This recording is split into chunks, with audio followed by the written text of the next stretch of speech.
Hey, Kiah here from Family Wheels with another car review for your growing family, and this is the 2019 Volkswagen Tiguan Highline with the R Line package, pretty much top of the line, and what you see is what you get for 2020 as well, minimal changes expected.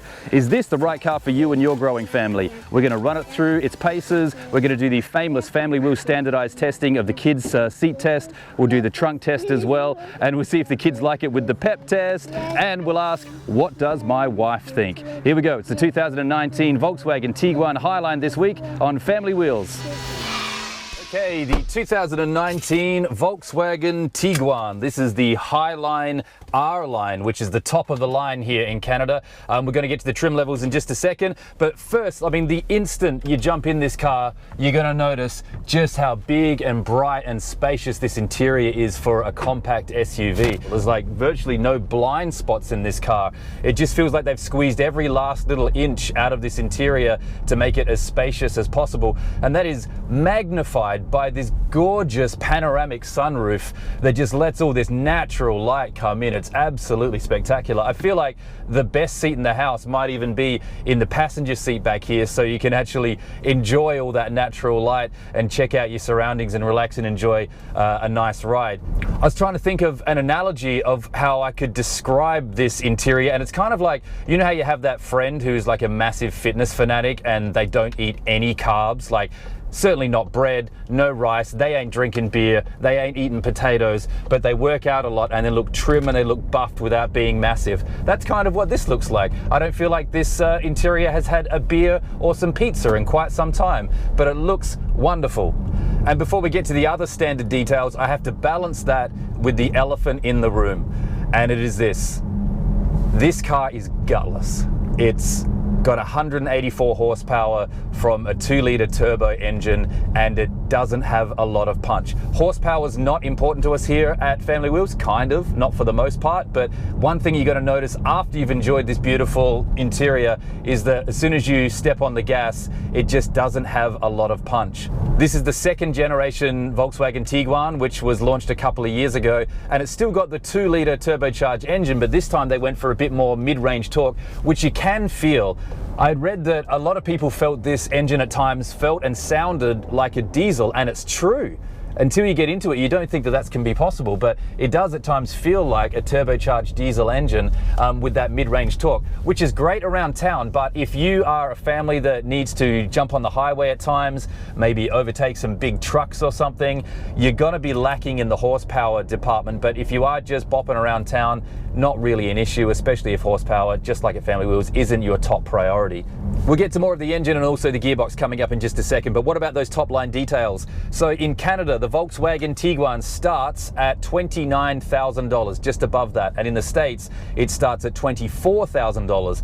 Top of the line, which is this one, this is in Canada, the Highline with the R Line package. This is priced at around $42,000 to $43,000, and in the States, the top of the line starts at around about $38,000. The trim levels are completely different. So in Canada, you've got the Trend Line, Comfort Line, and then the Highline, which is this one. In the States, there's about 10 trim levels. I'll put a link to the websites of both Canada and the US in the description so you can have a look for yourself. It looks like in the US, it's really got to do with if you choose the 4Motion all-wheel drive package or not. But in Canada, the entry level, so the Trend Line, only comes with front-wheel drive, but then you can select to have that as the all-wheel drive. So after learning that about the engine, why don't we jump straight to the kids' pep test and see how they feel about it. Now, just as a quick comparison, here's the pep test in the car we had last week, which was the Acura MDX, which has got a 3.5-litre naturally aspirated engine putting out 290 horsepower. Blast off!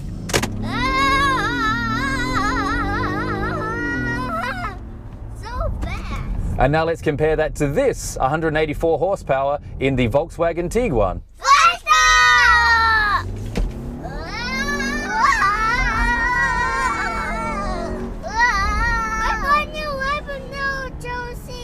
Yeah, it didn't really prove a lot. Kids can be easily pleased, what can I say? When you compare that horsepower to some of their direct competitors, for example, you've got the Toyota RAV4, which has got a 2.5 litre naturally aspirated engine, putting out just over 200 horsepower. And then you've got the Mazda CX-5, which puts out in the 2.5 litre turbocharged engine about 225 horsepower. And that's on regular gas, by the way. If you put some higher octane, you can get up to about 250 horsepower. So there's quite a broad difference if that's something that matters to you. But with this engine in the Volkswagen Tiguan, you are getting really good gas mileage. So in Canada, litres per 100 kilometres. In the city, you're getting about 10.7, and on highway, you're getting 8. So great fuel economy. And that converts to 22 miles per gallon in the city in the States and 29 miles per gallon on the highway. Another part of our famous standardized testing on family wheels is the kids seat test. And this one passed with flying colors. This is the world's chunkiest kids seat. It's the Collect Flow.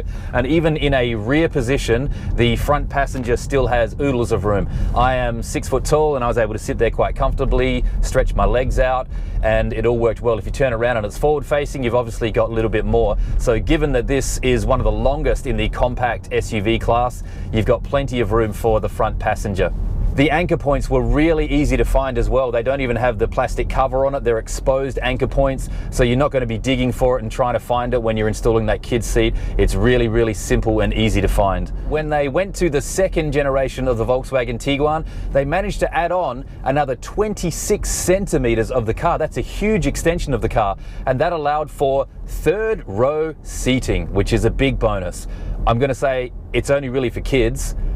An adult in there is going to be pretty uncomfortable, but it's there if you need it. If third row is something that you're going to be accessing quite a lot, then I would recommend taking a look at the Volkswagen Atlas, which has got a lot more room back there. But if you need it from time to time, it does have the third row option, which is worth $750. So it is handy to have, but it's a little bit squashy. Super easy to put down and fold down flat as well. Everything sort of moves about in the rear, in the passengers just here. It's actually 40-20-40 split, so everything moves about. You can do what you want with it, and passenger comfort was really good. Nice leg room, and you can even recline and have yourself a good old time. Let's have a look at the interior at the front here in the Volkswagen Tiguan. There's some pros and there's some cons. I'm going to get to the cons straight up. There is not enough storage room in here in the center console. It's really small and you don't have a lot elsewhere. So there's a little bit of storage down here. By the way, the charging points are actually here underneath your tactile buttons for the climate control, which is a good thing. A lot of the times it's in here and you've got cords coming out of there and everything, but you've got 2 USB charging points, you've got your auxiliary outlet, and you've got your power outlet just down here, which is really nice. I believe in 2020, not a lot of changes happening for the Volkswagen Tiguan for 2020.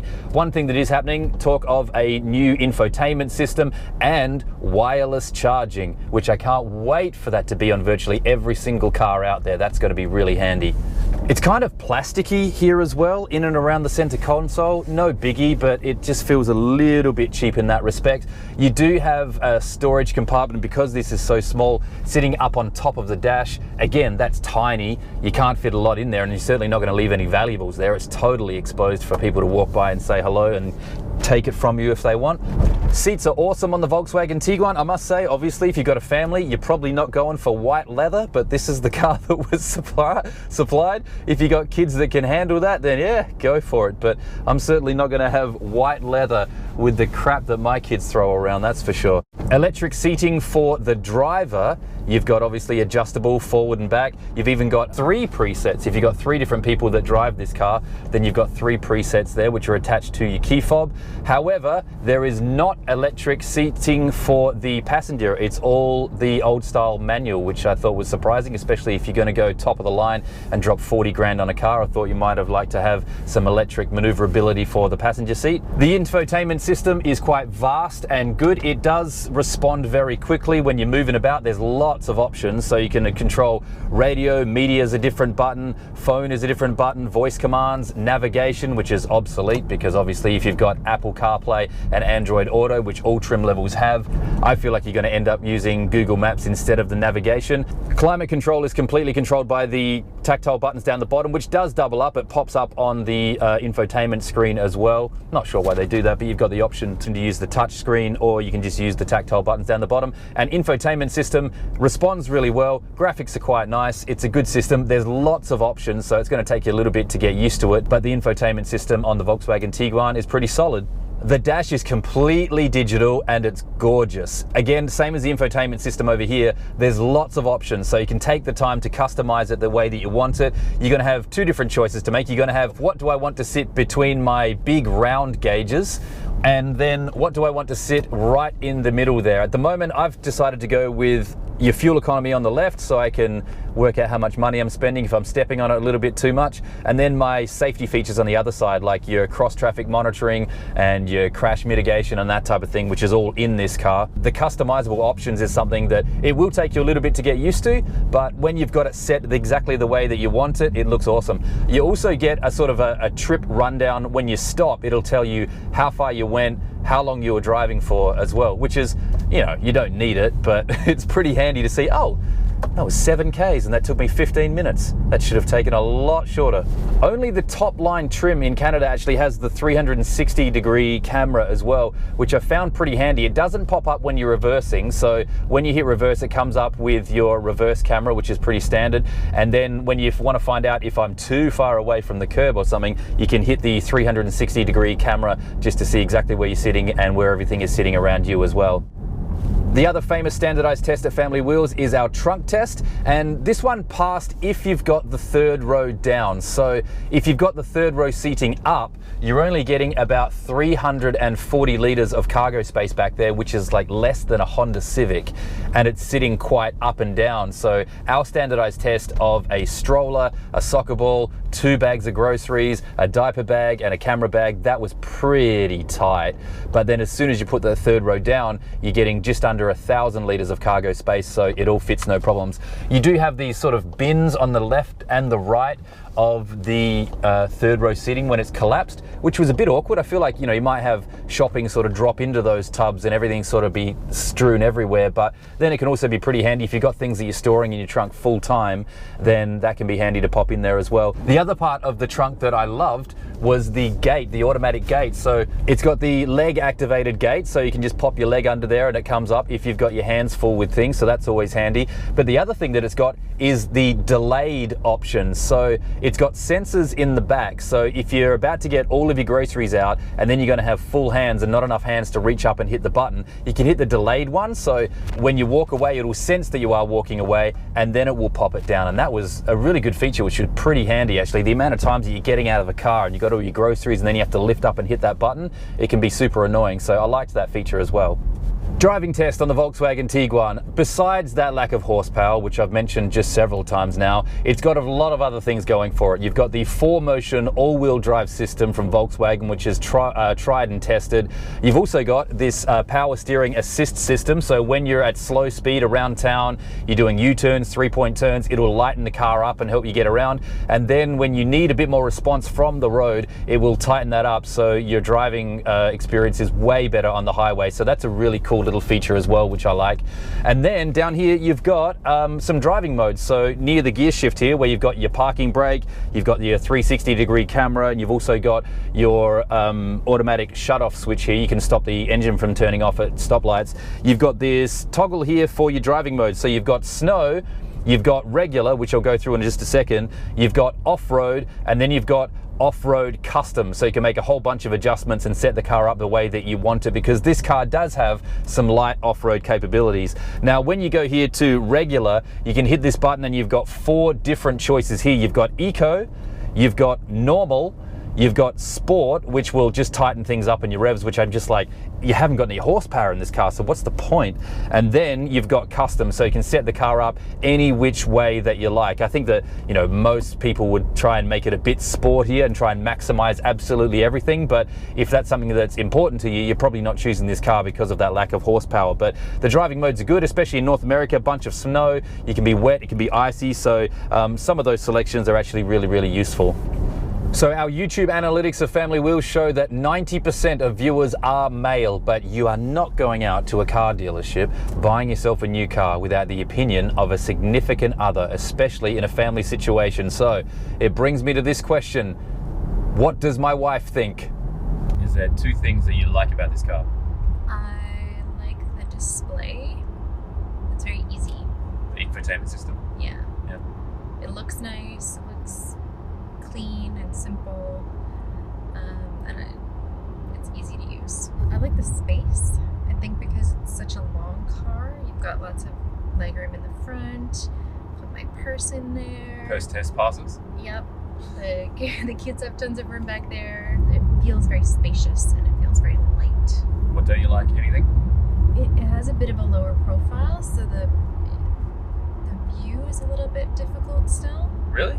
Yeah, but I mean, there's not a lot to not like about this car. You like it? I really like this car. I think this is very, very functional for most families. There we go, the 2019 Volkswagen Tiguan Highline with the R Line package this week on Family Wheels. If you found this review useful, make sure you give it a like, leave a comment and subscribe to the channel right up here so you can catch all our videos when they come out. Until next time, from Family Wheels, I'm Kai. See you later. Say bye-bye. Say bye-bye. Bye-bye. Bye-bye.